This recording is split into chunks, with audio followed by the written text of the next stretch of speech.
Eu lutava para provar que a minha arte era boa. Para provar que o jiu-jitsu que eu fazia era superior às outras lutas.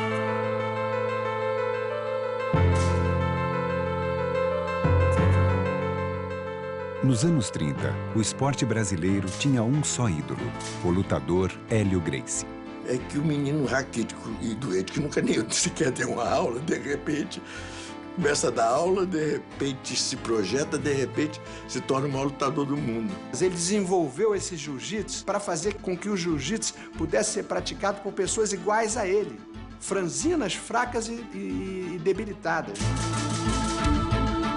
Os lutadores nem sabiam como perdiam. Com a mão pesada, rapaz. Ele era um guerreiro samurai dos tempos modernos. Para provar a superioridade de sua técnica, Hélio fez de seus filhos e sobrinhos um exército de lutadores.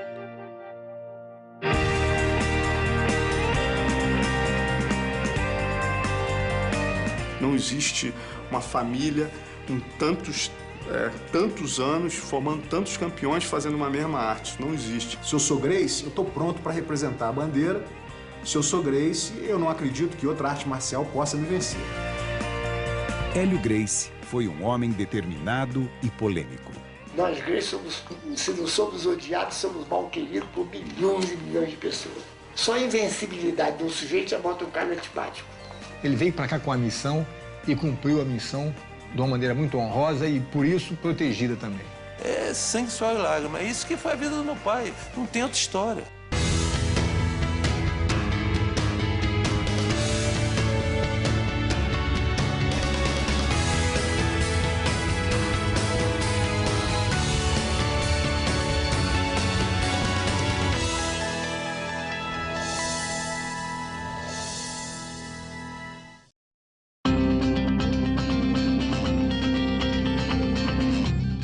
Hélio Gracie foi o primeiro grande ídolo do esporte brasileiro. Nunca teve ninguém no Brasil, nunca teve nem vai ter sujeito mais famoso do que eu fui na minha época. Ao lado de seu irmão Carlos, desafiou todos os lutadores e costumes de seu tempo. Tanto o Carlos quanto o Hélio nunca foram pessoas modestas, no sentido de não reconhecimento dos seus valores. Pelo contrário, eles tinham uma consciência muito grande do valor deles. E essa segurança tinha um motivo, o jiu-jitsu. O cara tinha tanta certeza que a arte dele era melhor que as outras, que ele falava, ó, bota aí, 300 quilos, bota aí que eu pego. Botava desafio no jornal, isso desde os anos 30. Que ele estava pronto para morrer pelo jiu-jitsu. A verdade é, ele tinha tanta convicção no negócio que para ele tinha que ser aprovado na hora. Era um fenômeno utilizando um sistema, compreendeu, que ninguém sabia na época. A história do samurai brasileiro começou no norte do Brasil. Hélio Gracie nasceu dia 1º de outubro de 1913, em Belém do Pará. A origem do nome Gracie é escocesa. O pai de Hélio, Gastão, era um empreendedor. Dentre os negócios que ele montou, ele formou um circo, o American Circus. E foi no circo que a família Gracie conheceu um misterioso lutador japonês, Konde Koma. Naquela época ninguém conhecia o jiu-jitsu no Brasil, então o Konde Koma foi a pessoa que trouxe para o Brasil essa atividade japonesa. Meu pai, como era o mais velho dos irmãos e muito arteiro, indisciplinado, meu avô decidiu então levá-lo para aprender jiu-jitsu, isso aos 14, 15 anos. Em 1922, a família Gracie se mudava para o Rio de Janeiro. Era o início de um drama familiar. O vovô, que parece que minha avó já tinha notado que ele tinha pisado na bola de vez em quando, parece que tinha uma namorada, não sei quem, pegou ele fazendo uma traquinagem qualquer, com uma amante, não sei o quê, e resolveu dar um basta no meu avô. O tio Hélio foi o que mais sofreu com essa desorganização do núcleo familiar. A separação afundou a família em uma crise financeira.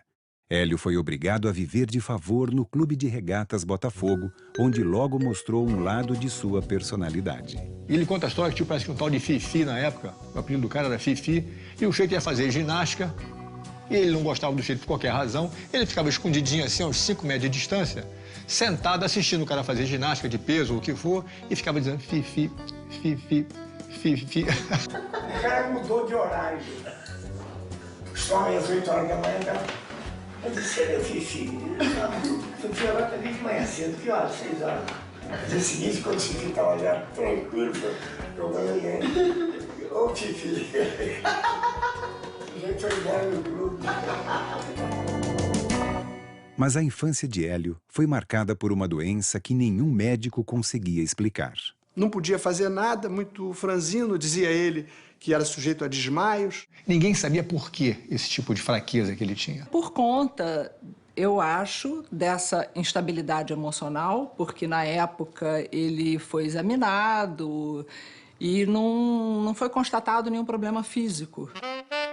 A vida do garoto franzino começaria a mudar só em 1925, quando seu irmão Carlos montou a primeira academia Gracie de jiu-jitsu. O tio Hélio e o tio Jorge foram morar com ele. E praticamente, a partir desse momento, ele passou a ser o pai dos 2 irmãos menores.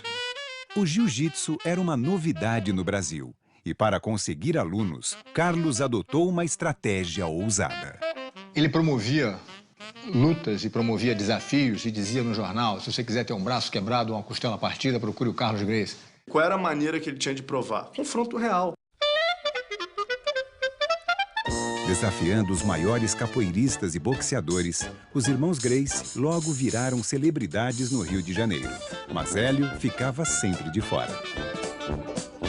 O Hélio não dava aula porque o Hélio era muito franzino e doente. Ele não dava aula. Ele vai ficar de olho. Assistindo aquele negócio todo dia, acabou aprendendo, decorando esse negócio. E um dia, ele conta essa história é notória, o Carlos se atrasou, não pôde dar aula. Papai ofereceu-se a dar aula ao aluno. Olha, meus irmãos não estão aqui, se o senhor quiser, eu dou a aula. E o sujeito chegou para o Carlos, quando o Carlos voltou, disse para o Carlos, olha, agora eu quero tomar aula com ele, com o Hélio Gracie. Foi aí que o Hélio começou a entrar no jiu-jitsu. Ele acreditou na ideia que o irmão dele mais velho, que ele idolatrava, tinha como quase um pai, passou para ele de que o jiu-jitsu era uma filosofia de vida, era uma religião, era o objetivo deles. Defender aquela arte que era a arte deles. Com 15 anos, Hélio dedicava todo o seu tempo ao jiu-jitsu e começou a desenvolver uma técnica própria baseada nos princípios da alavanca. Ele desenvolveu esse jiu-jitsu para fazer com que o jiu-jitsu pudesse ser praticado por pessoas iguais a ele, franzinas, fracas e debilitadas. Ele realmente tinha muito mais ímpeto do que ele poderia ter naquela estrutura franzina. Ele era um homem que não apresentava nenhum sinal de fraqueza, apesar de saber que ele era um homem fraco. Mas Hélio teria que lutar muito para achar seu espaço no clã.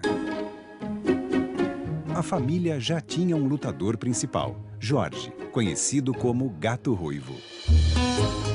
Louro, cabelo assim meio avermelhado e tal, de olho azul, cara boa pinta e tal. E era um grande lutador, mas gostava de celebrar, de fazer festa. Ele acabou se rebelando e não querendo ficar ali, se submetendo às regras e à orientação do meu pai 100%. Era a chance de Hélio. E para isso, ele transformou o jiu-jitsu em uma nova modalidade, o Gracie Jiu-Jitsu. E ele então desenvolveu um jiu-jitsu muito mais minucioso e muito mais favorável ao fraco ganhar do mais forte. Porque o marketing Gracie sempre foi o magrinho vencer o forte.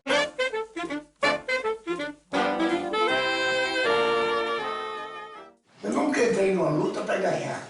Não perde. Se você não perder, como é que você vai... É questão de como é que você vai virar isso tudo para você ganhar. If you're talking about an actual street fight, we know that over 90%, maybe even higher than that, end up on the ground. A luta em pé, ela é bonita no cinema, ela é plástica, mas a luta se define no chão. Derruba e finaliza no chão, no pescoço, que é o único órgão onde você aperta e você provoca o apagamento do oponente. E Hélio estava determinado a desafiar os maiores de seu tempo. Tio Hélio contra o Fred Ebert teve uma repercussão na imprensa, assim como astro de cinema internacional. O campeão de luta livre norte-americano Fred Ebert era 30 quilos mais pesado do que o adolescente de 18 anos. Tá com um cara 5 quilos mais pesado que você. É complicadíssimo, entendeu? E os jornais previam um massacre, mas a luta acabou interrompida pela polícia. Eu perguntei, papai, quem ganhou a luta? Ele falou, olha, eu fui para casa, ele foi para o hospital, então... O estilo novo surpreendia a todos, mas o lutador Manuel Rufino dos Santos acusava os Gracie de roubar nas lutas. Uma luta que pudesse cheirar a marmelada, para eles era uma heresia. Aí eles eram extremamente agressivos. O Rufino dos Santos vinha andando, 2 irmãos seguraram o portão para que ninguém entrasse ou saísse do clube. Os outros 2 ficaram na beira da calçada para ninguém separar. E o papai falou, Rufino, eu ouvi dizer que você está dizendo que a nossa luta é marmelada? Eu vou te mostrar como é que o negócio é marmelada. Sentei na porrada, pau.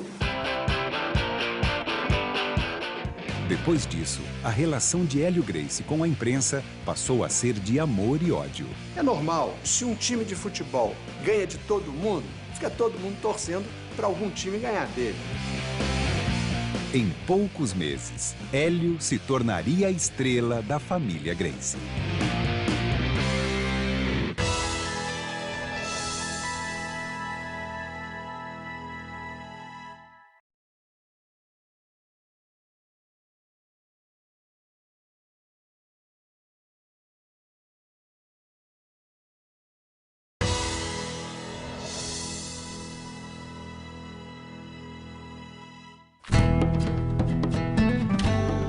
No início dos anos 30, Hélio Gracie e seus irmãos eram um assunto da cidade do Rio de Janeiro. Apesar das críticas à violência, o público delirava com as demonstrações de jiu-jitsu. Os eventos de luta passaram a ter um destaque e ser um grande atrativo para a população na época, que não tinham muitas distrações. Graças à sua técnica inovadora, Hélio tinha virado a estrela do clã Gracie. Deixado de lado, Jorge decidiu se desligar dos irmãos. A minha família já ali, naquele embrião, já passou a expor as suas divergências publicamente. Mas no auge do sucesso, em 1934, Hélio e seus irmãos seriam condenados pela agressão a Manuel Rufino dos Santos. Eles foram condenados a 2 anos e meio de cadeia e começaram a servir. O Getúlio, quando soube que os irmãos Gracie tinham sido mandados para a cadeia, começou a receber uma pressão da sociedade da época para que soltassem os irmãos Gracie. E assinou o indulto presidencial, tirando todo mundo da cadeia. Então tinha história em quadrinho com Hélio Gracie, tinham reportagens enormes nas principais revistas do Brasil, na Manchete, no Cruzeiro, em todas elas. Era a hora de Hélio Gracie testar o jiu-jitsu brasileiro contra um mestre da luta japonesa. O escolhido foi Taro Miyake. Quando aparecia um japonês, havia uma mobilização, porque aí era a oportunidade de demonstrar e medir o conhecimento do jiu-jitsu. Um lutador famoso no mundo inteiro, que amarrava uma corda no pescoço nele, 2 homens puxando, um de cada lado, ele resistia. O grande mestre Hélio Gracie pegou ele no estrangulamento, ele não bateu, dormiu.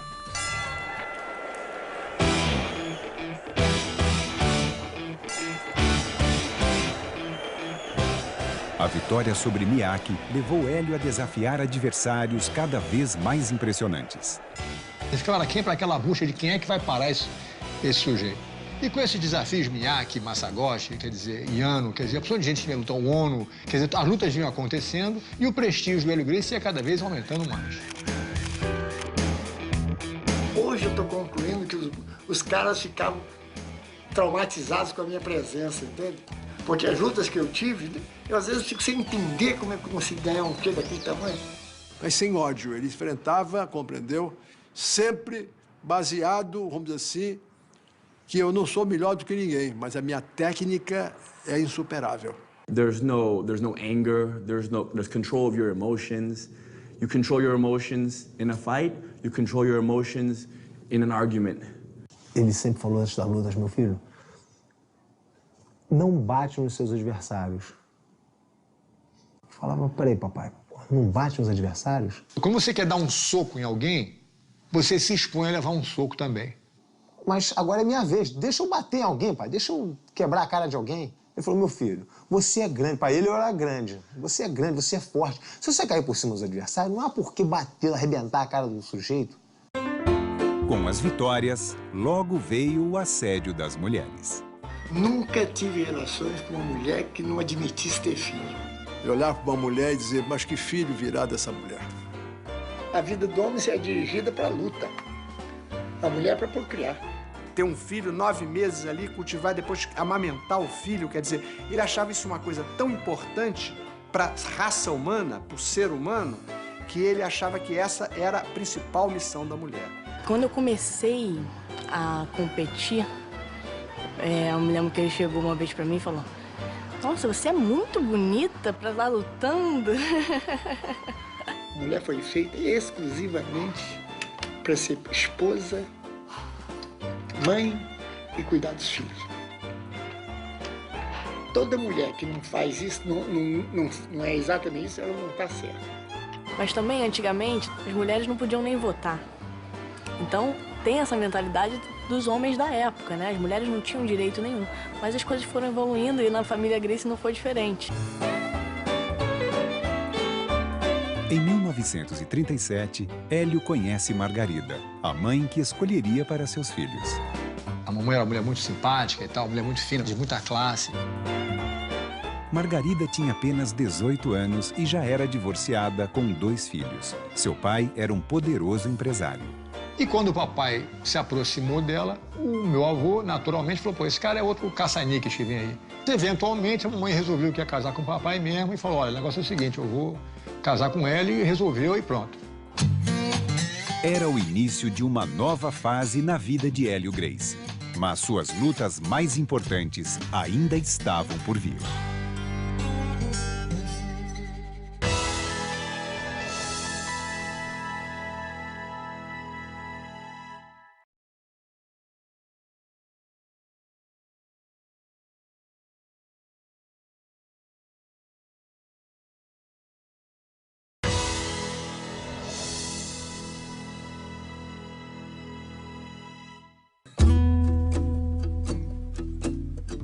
Hélio tinha se tornado marido, professor e lutador famoso. Mas seu maior sonho ainda era ser pai.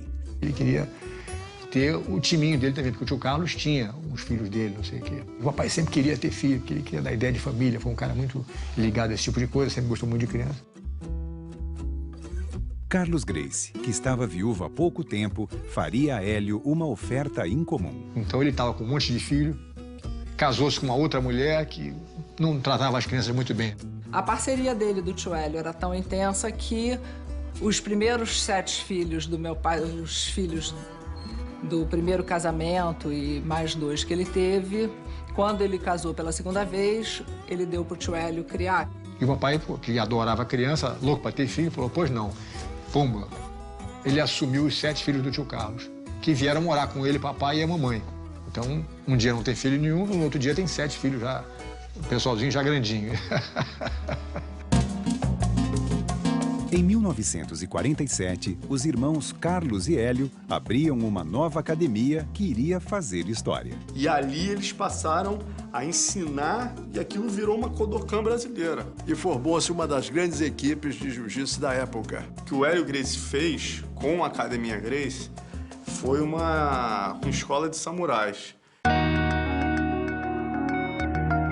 O método que ele criou de defesa pessoal, que atraía as pessoas mais variadas, o pobre, o rico e, evidentemente, atraía também pessoas muito importantes, não é? Grandes empresários, políticos, presidentes da República. Você passa por algumas ruas no Rio de Janeiro, você vê o nome das pessoas e fala, pô, rapaz, esse cara foi aluno. Porque são opções de gente ilustre que tem nome de horror, foi aluno do Hélio Gracie. O Hélio dava uma ênfase muito grande à defesa pessoal e, ao lado dessa eficiência do jiu-jitsu, técnica do jiu-jitsu, tinha toda uma filosofia de vida. Eles incentivavam a garotada a não fumar, a não beber. Eu nunca experimentei uma cerveja ou qualquer tipo de bebida alcoólica. Pelo que eu aprendi com ele, pelo exemplo dele, do meu pai. Eles criaram uma religião O jiu-jitsu virou uma verdadeira religião, uma doutrina de vida, uma filosofia, uma coisa realmente impressionante, só você vivendo perto deles para você ver. Não é à toa que eles têm uma legião tão grande de seguidores, né?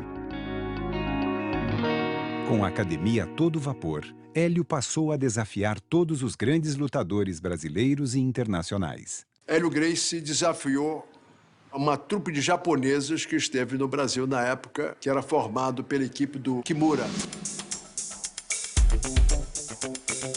Ao desafiar Masahiko Kimura, o campeão mundial de jiu-jitsu, Hélio teria uma decepção.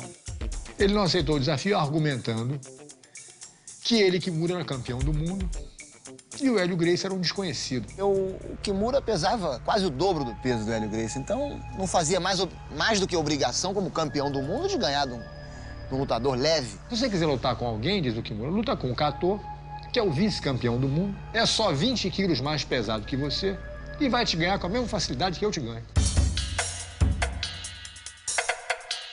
Mas antes da luta com Kato, Hélio Gracie quebraria uma costela treinando. Os médicos não queriam deixar lutar.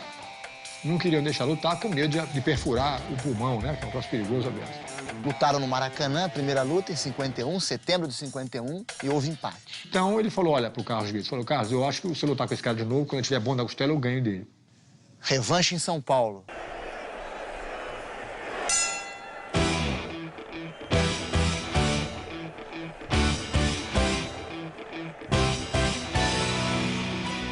Ele deu uma surra no cara e ganhou ele no kimono, no estrangulamento do kimono, que precisa muita habilidade.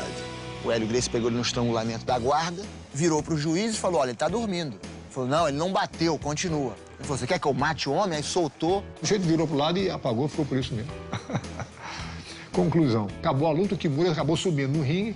Naquele momento ele aceitou o desafio do Hélio Gracie. Kimura declarou nos jornais que se não vencesse o Hélio Gracie em 3 minutos, consideraria o Hélio vencedor da luta. Era uma luta histórica. A primeira vez que um brasileiro lutava contra um campeão mundial. Ele aguentou o Kimura, um homem de 98 quilos, amassando o Hélio Gracie. Várias vezes ele ficou com falta de ar. Que o papai falou que parecia que estava dentro de um liquidificador, entendeu? Ele não conseguia nem pensar em nada, era prrr, o tempo todo. Quando chegou na metade do segundo round, a mesma coisa, ele disse, pô, eu não tenho como ganhar desse cara. E até que o negócio chegou a um ponto que, eventualmente, no terceiro minuto do segundo round, o Kimura tinha o papai numa chave de braço, chamada chave do Kimura, para fazer homenagem a ele, Kimura. E o braço estava tão torcido que o papai estava vendo a mão dele já aqui. E o Hélio não bateu, o Carlos, então, é que interrompeu a luta para não quebrar o braço do Hélio. Aos 13 minutos de combate, a primeira derrota de Hélio tinha sabor de vitória. Inclusive, depois deu uma entrevista já no Japão, dizendo que nunca esperaram encontrar no Brasil um jiu-jitsu tão avançado. Ou seja, perder para o Kimura foi o auge do desenvolvimento técnico do papai em termos de reconhecimento do trabalho que ele fez em prol do jiu-jitsu. Para Hélio, só restava um desafio: criar o seu próprio exército para conquistar o mundo.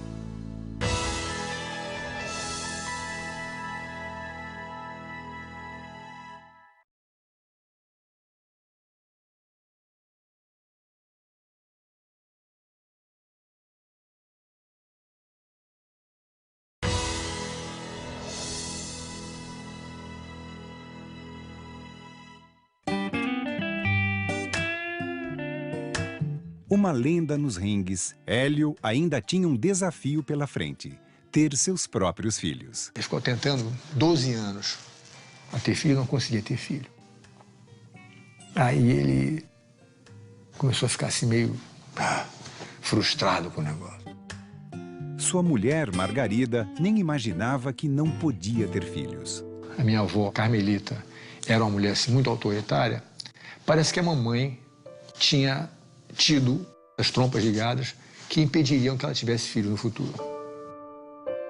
Então a mamãe não podia mais ter filho e nem sabia. Com 18 anos de idade, brincando com boneca, com criança e boneca de um lado do outro, ela não tinha noção do que estava acontecendo. Transtornado, Hélio pediria conselhos a seu irmão Carlos, que sugeriu uma solução incomum. E a mamãe, apaixonada como ela sempre foi pelo papai, concordou com a ideia de que o papai tivesse filhos com outra pessoa. Entendeu? Não seriam filhos que vieram através delas, mas iam ser filhos dela. A Margarida era uma pessoa muito inteligente, muito sensível e compreendia tudo aquilo. Apesar, naturalmente, das frustrações que ela tinha.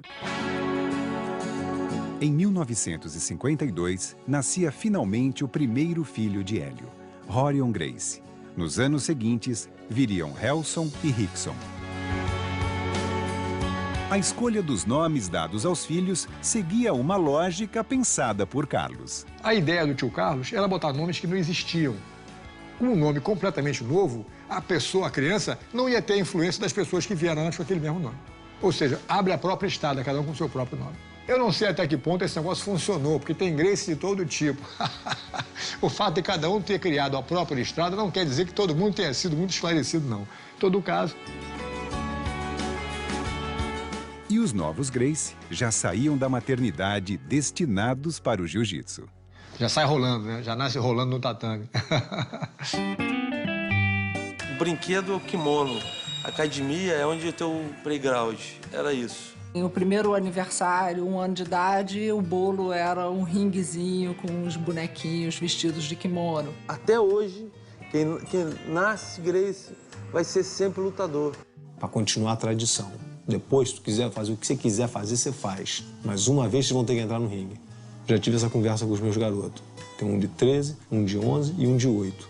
E a menina de 4 pergunta, e eu, pai? Você também.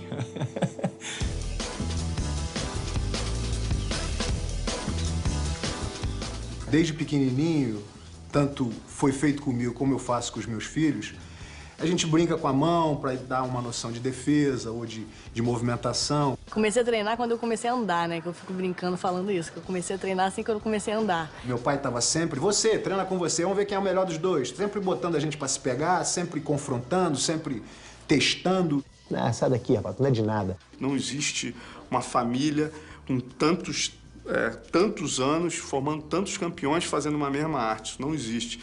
Então isso se deve a Hélio Gracie.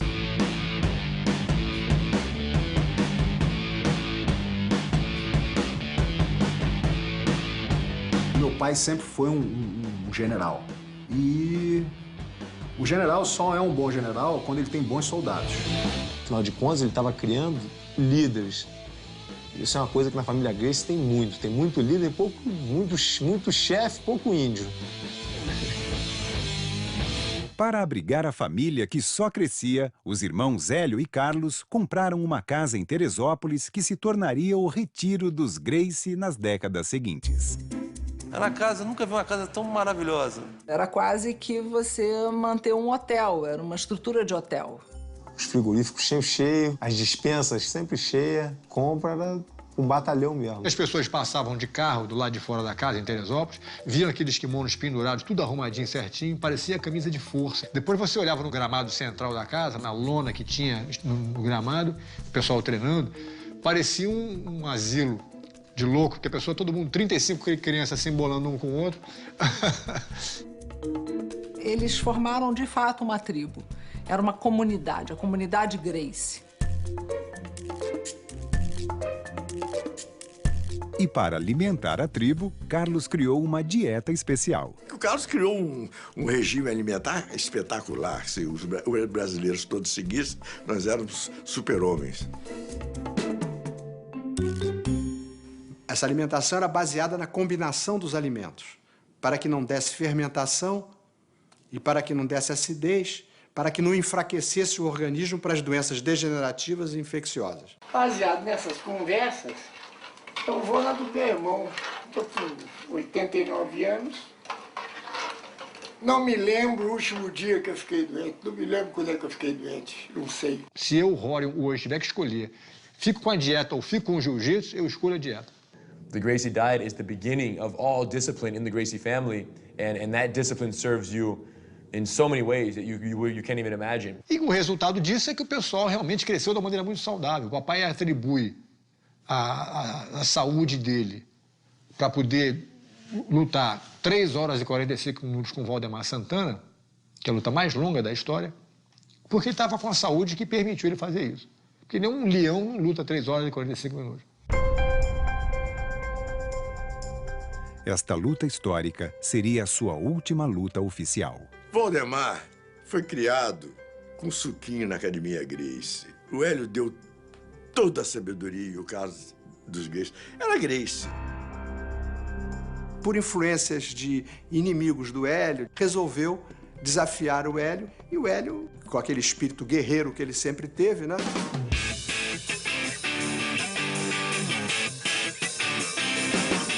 Em 24 de maio de 1955, Valdemar Santana lutou contra Hélio Gracie. No auge dos 25 anos dele, 90 quilos de músculo, treinado em luta, que nunca pegou num peso, um leopardo. O Hélio já estava com 42 anos, destreinado. Ele conseguiu 3 horas e 43 minutos de briga sem intervalo, sem rounds. Uma coisa inimaginável. Ninguém entendeu como é que eu, naquelas condições, com aquela diferença, com aquele sujeito, lutei tanto tempo. Para ele, conta como uma vitória, porque ele lutou pela raça, pela honra.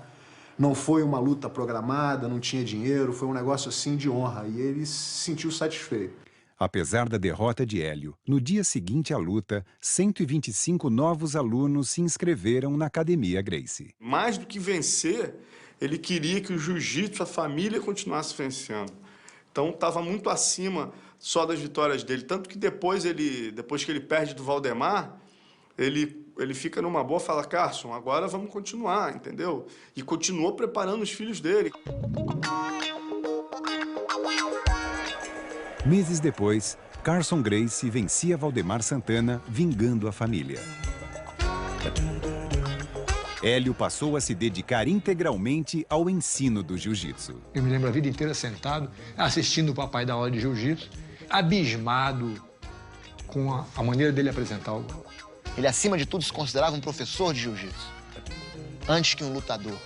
If you learn something, you should share it. It's the best teaching methodology that I've ever seen. They never tell you what you're doing wrong. They only tell you how to do it right. So you don't ever have any negative impression. They're very, they believe in positive reinforcement, perfect, wonderful, good. A maioria das pessoas que procuravam jiu-jitsu, que procuram o jiu-jitsu, são pessoas que têm problemas. Problemas de insegurança, o jeito que sofreu uma humilhação no meio da rua, um garoto que sofreu uma humilhação dentro do colégio. Então, o professor de jiu-jitsu, o Hélio foi genial, ele tem que ser um pouco psicólogo, reforçar o ego das pessoas, chamar o jeito de campeão. E o Hélio era um mestre nisso, o Carlos também. Então, não dizia, olha, você fez psicologia? Eu dizia, não, aprendi com o Hélio Gracie.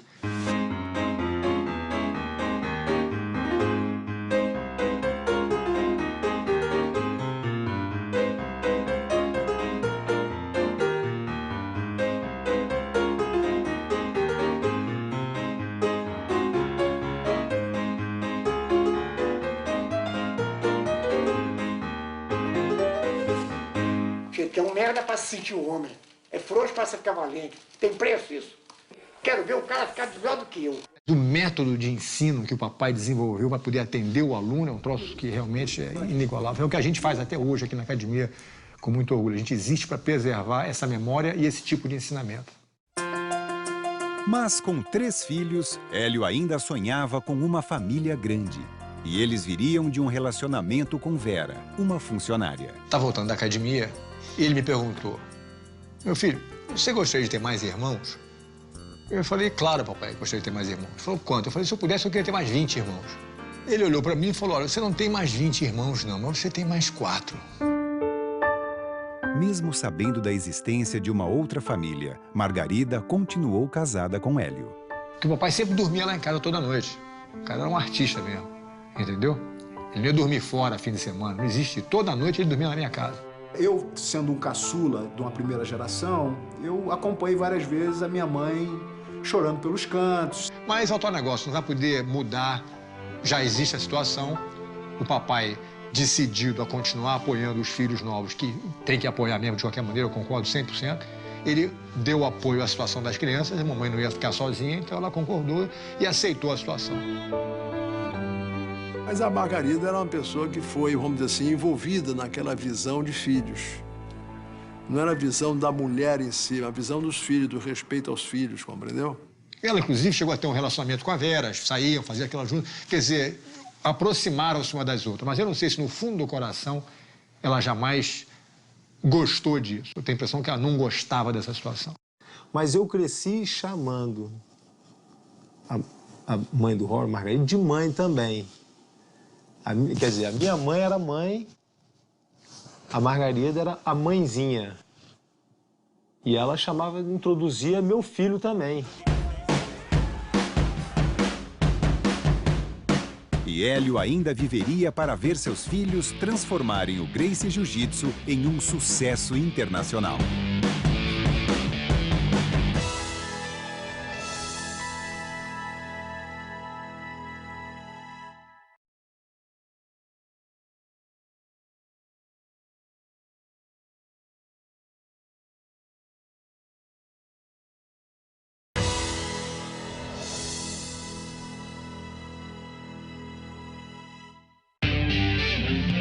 No final dos anos 70, o primogênito de Hélio, Rorion Gracie, se mudava para os Estados Unidos. O papai nunca falou não vai, entendeu? Ele sempre apoiou a minha ideia, ele sempre foi um cara muito encorajador em tudo que eu fazia.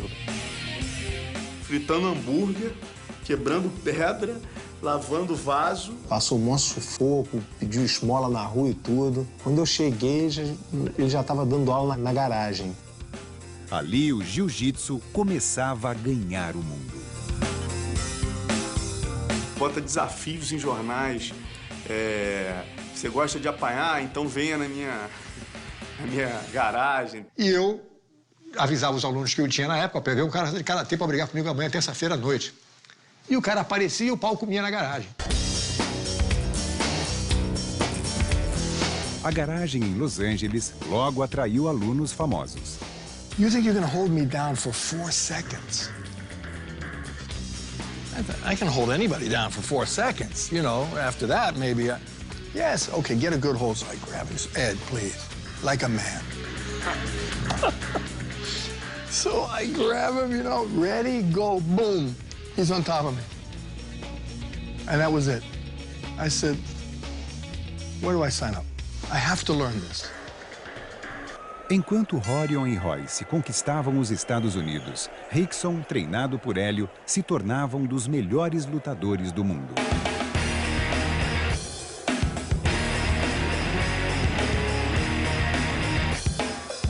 O que eu sentia é que tudo para ele era o jiu-jitsu. Se eu chegasse com um boletim 000, ele ia olhar e ia ficar meio indiferente, não ia ficar super chateado. Mas se eu ganhasse uma luta, era a hora certa de eu quebrar o velhinho.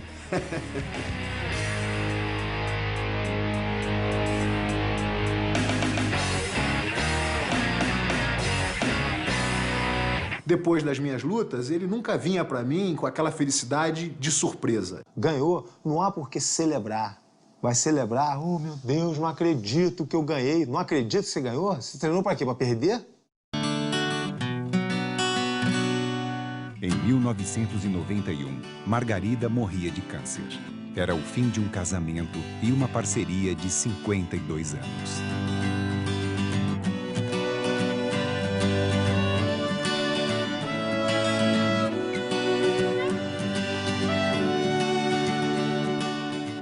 Depois que a Margarida morreu, meu pai ligou para todos nós, pedindo a mão da minha mãe em casamento. Eu me lembro de rir e falar, claro, papai. Deixa eu pensar um minuto. Pode casar, sim.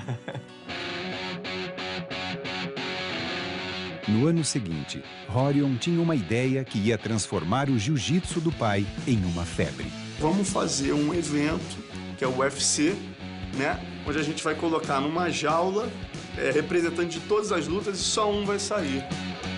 Tinha que ser redondo para não ter um canto, para cada um ficar preso no canto. Quer dizer, tinha opção de por que a gente fez isso. Antes a gente pensou em fazer um negócio com um jacaré em volta, entendeu? Com uma cerca elétrica. Pensamos em tudo que é tipo de ideia. Isso é Hollywood, né? Então apareceu karatê, apareceu muay thai, apareceu boxe. E os caras não tinham a menor ideia do que esperar.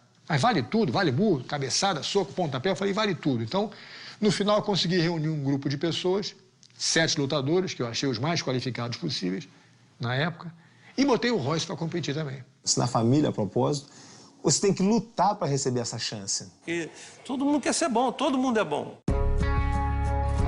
Para encarar o desafio, Hélio foi para os Estados Unidos treinar seu filho Royce. Eu ia levantar peso, ele ia junto.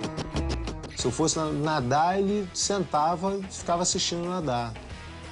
Mas estava quase que vivendo, através de mim, a luta, a vida. E foi um sucesso, porque o Royce, o cara magrinho, a gente olhava para ele, tinha pena do Royce. Coitadinho, a gente vai fazer o que ali dentro? E o Royce venceu a todos eles, provando que o jiu-jitsu era e é a arte marcial mais eficiente no combate corpo a corpo. O orgulho dele, a alegria dele com isso realmente não tinha tamanho. Porque era um sonho realizado, de levar o jiu-jitsu para o mundo. Que ele tinha razão no que ele queria provar, a arte dele era melhor. Mas em outubro de 1994, Hélio recebia a notícia da morte de seu irmão mais velho, Carlos. O relacionamento do papai com o tio Carlos era um troço que não existia, fora de série. Ele sempre foi uma pessoa carismática e com muita influência sobre meu pai. Ele praticamente direcionava os passos do meu pai. Ele sempre falou, o tio Carlos foi um pai para mim. Pouco depois, o Gracie Jiu-Jitsu chegava ao outro lado do mundo e Rickson se tornava um ídolo no Japão. Bem, isso para ele foi um motivo de orgulho tremendo, porque o Rickson lutou, na primeira luta que fez no Japão, lutou com um aluno direto do Kimura, o Ishii, e venceu. O orgulho que ele tinha quando eu estava me aquecendo, a expectativa que ele tinha que eu ia fazer um bom serviço, entendeu? O reforço dele nas minhas costas era uma coisa que aumentava o meu poder e sempre me dei bem por causa disso. Com quase 90 anos, Hélio mantinha-se ativo, seguindo os filhos pelo mundo. Até os 90 anos, ele todo dia botava o kimono e dava uma aula particular. Ele não parou nunca. Ele continuou com a cabeça funcionando até os 90 e tanto que ele viveu, né? Ficava aqui na academia, dobrando toalha. Pra fazer um suco de melancia, deixa que eu faço. Era o primeiro a correr pra cozinha. Quer dizer, tá sempre aqui ajudando, trabalhando com os alunos, brincando. Tinha que tomar cuidado com a tradução. Às vezes tinha um forte e ele... Manda esse mais forte de todos vir aqui, mas manda ele me segurar com força mesmo. Então, às vezes, a gente tinha que traduzir o negócio um pouco... O papai pediu pra você segurar ele. Ele fala, mandou ele segurar com muita força? Mandei, papai. Como é que você defende a cabeçada? Manda ele lá. É, pode. Mas se tu fechar o olho, tá brigando, tá lutando com um garoto. Quando você abre o olho, você vê um senhor de 90 anos, frágilzinho, magrinho, com a mão pesada, rapaz.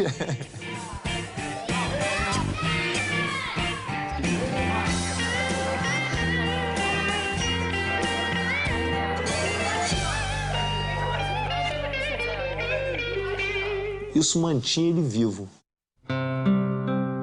Hélio Gracie viveu até seus últimos dias com a disciplina de um samurai. Mas em janeiro de 2009, aos 95 anos, ele não resistiria a uma pneumonia. Ele sempre falava assim, ó, meu filho, eu já tô indo para outro mundo. É vocês que vão ficar agora. Aí, a gente fala assim, que isso, mestre? Você ainda vai viver muito. And I remember him saying, when I die, there's going to be a funeral, and there's going to be this, and there's going to be that. But don't go to the funeral, 1. 2, they shouldn't even have a funeral. It should be a party. Ele sempre ensinou a gente a ver a passagem, né, para a próxima vida como uma coisa natural. E não ficar triste com isso. Ele, para mim, quando morreu, ele mudou de endereço. Se ele tivesse ido, olha, fui para a China, vou morar na China agora, a gente se vê quando der, mas não vai se ver mais. É a mesma coisa. Hélio Gracie simplesmente saiu de uma forma física cansada e feliz para uma forma espiritual eterna e feliz. Tem que estar pronto, né?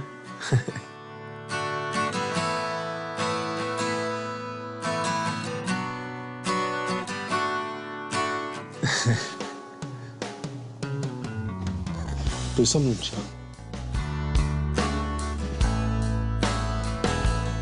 Determinação, a perseverança, a justiça, o equilíbrio, a coragem. Tudo que você possa imaginar de virtudes humanas, ele deixou para todos nós. Fazer o sacrifício para poder conseguir as coisas foi a maior lição que ele me deu. Ele era um guerreiro samurai dos tempos modernos. Ele tinha aquela mentalidade, né, sempre pronto para morrer, em defesa dos seus princípios, em defesa dos seus ideais. Se você acredita no que faz, vai até a morte. E isso ficou marcado para nós. Hoje, o jiu-jitsu é base do treinamento do exército americano e é praticado em milhares de academias no mundo inteiro. Hélio Gracie, sem dúvida, realizou seu maior sonho: compartilhar seu conhecimento. A filosofia de vida é profissão, né, de milhares de pessoas, né? É uma arte que, hoje em dia, eu acho que é orgulho para todo brasileiro saber da história do Hélio Gracie, do Carlos, o que essa família fez. There's no way that the name Hélio Gracie will ever be forgotten because of myself and my brother and my father and my uncles, every single one of them. The way I eat, the way I think, the way I fight naturally, and the way I treat other people more than anything. The way I interact with people, my respect, my integrity, my efficiency in all areas of life is modeled after my grandfather.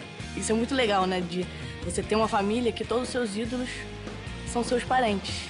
E é isso, é continuar o trabalho que ele fez, porque a gente nunca pode fazer demais por ele. O cara é tão excepcional, tão especial que...